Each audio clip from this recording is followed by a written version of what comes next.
আসসালামু আলাইকুম। আজ ২ এপ্রিল ২০২৬। আপনারা দেখছেন ভূচক্র।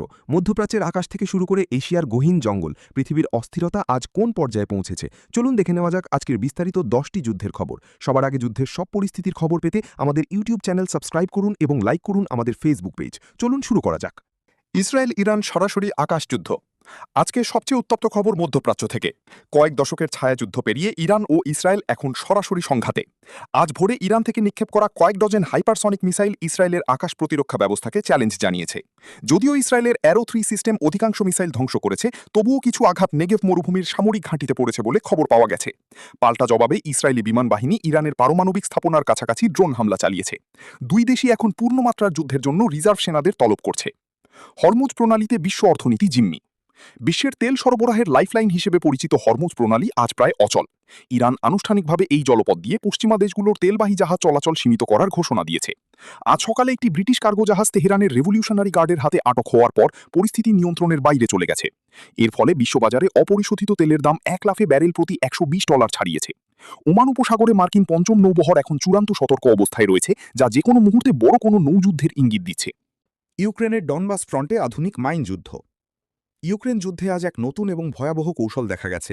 ডনেৎস্কের পূর্ব ফ্রন্টে রুশ বাহিনী এখন স্মার্ট মাইন ব্যবহার করছে, যা কৃত্রিম বুদ্ধিমত্তা বা এআই দ্বারা নিয়ন্ত্রিত। কিয়েভ অভিযোগ করেছে এই মাইনগুলো শুধুমাত্র ইউক্রেনীয় সাজোয়া যান শনাক্ত করে বিস্ফোরণ ঘটাচ্ছে। এর বিপরীতে ইউক্রেনীয় বাহিনী জার্মান প্রযুক্তির লেপার্ড 3 ট্যাঙ্ক নিয়ে একটি বড় ব্রেকথ্রু করার চেষ্টা চালাচ্ছে। গত ২৪ ঘণ্টায় বাখমুত ও আভদিভকা অঞ্চলে নিহতের সংখ্যা দুই পক্ষ মিলিয়ে প্রায় ৩,০০০ ছাড়িয়েছে বলে ধারণা করা হচ্ছে। ইউক্রেনের পাল্টা আক্রমণে ড্রোন ঝোপের ব্যবহার। দক্ষিণাঞ্চলীয় জাপোরিজিয়া ফ্রন্টে ইউক্রেনীয় বাহিনী আজ কয়েক হাজার ক্ষুদ্রাকার সুইসাইড ড্রোন ব্যবহার করে রুশ প্রতিরক্ষা বিহু ভেঙে দিয়েছে। সামরিক বিশেষজ্ঞরা একে বলছেন ড্রোন সোয়ার্ম বা ড্রোনের ঝাঁক। এই হামলায় রাশিয়ার অন্তত দুটি S-400 মিসাইল সিস্টেম ধ্বংস হয়েছে। ইউক্রেনীয় প্রেসিডেন্ট জেলেন্সকি দাবি করেছেন তারা ক্রিমিয়ার দিকে যাওয়ার প্রধান রেলওয়ে রুটটি এখন তাদের কামানের নাগালে নিয়ে এসেছেন। তবে রাশিয়ার পক্ষ থেকে দাবি করা হয়েছে এই আক্রমণ প্রতিহত করে তারা ফ্রন্টলাইনে নিজেদের অবস্থান শক্ত রেখেছে। ৫. সুদানের গৃহযুদ্ধে তৃতীয় পক্ষের হস্তক্ষেপ। আফ্রিকার দেশ সুদানে সেনাবাহিনী ও আরএসএফের লড়াই আজ আরও জটিল রূপ নিয়েছে। অভিযোগ উঠেছে পাশের কিছু প্রতিবেশী রাষ্ট্র এবং বিদেশি ভাড়াটে গোষ্ঠী ওয়াগনারের পুনর্গঠিত অংশ এই যুদ্ধে সরাসরি অংশ নিচ্ছে। আজ খার্তুমের নীলনদ সংলগ্ন এলাকায় বিমান হামলায় একটি শরণার্থী শিবির সম্পূর্ণ ধ্বংস হয়ে গেছে। জাতিসংঘ সতর্ক করেছে যে সুদানে বর্তমানে পৃথিবীর সবচেয়ে বড় দুর্ভিক্ষ পরিস্থিতি তৈরি হয়েছে। খাবার ও ওষুধের অভাবে প্রতিদিন শত শত মানুষ মারা যাচ্ছে, অথচ সংঘাত থামার কোনো লক্ষণ নেই। ৬. মিয়ানমারে জান্তা সরকারের নতুন রাজনৈতিক চাল।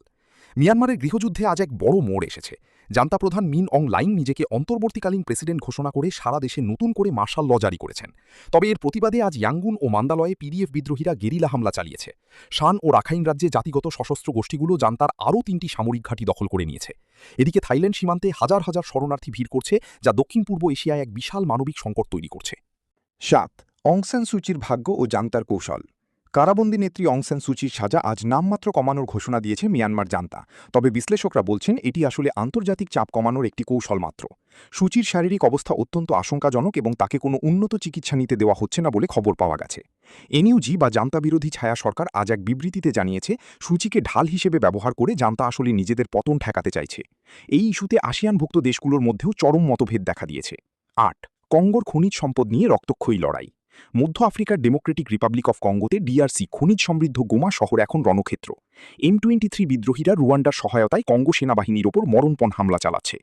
আজকের সংঘর্ষে অন্তত ৩০ জন বেসামরিক নাগরিক নিহত হওয়ার খবর পাওয়া গেছে।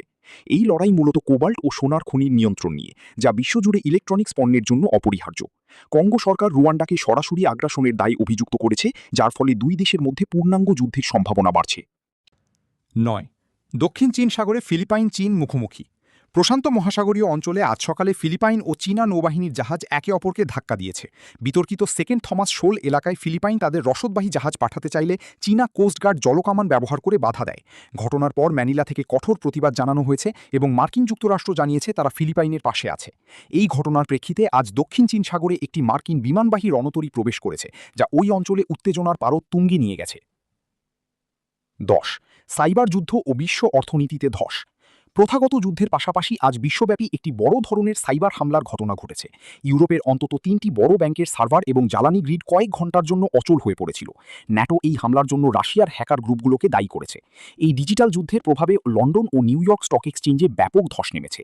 খাদ্যশস্যের জাহাজ চলাচল ব্যাহত হওয়ায় এশিয়া ও আফ্রিকার বাজারে নিত্যপণ্যের দাম আজ সকালে প্রায় ২০% বৃদ্ধি পেয়েছে, যা সাধারণ মানুষের জীবনকে এক কঠিন পরীক্ষার মুখে ঠেলে দিয়েছে।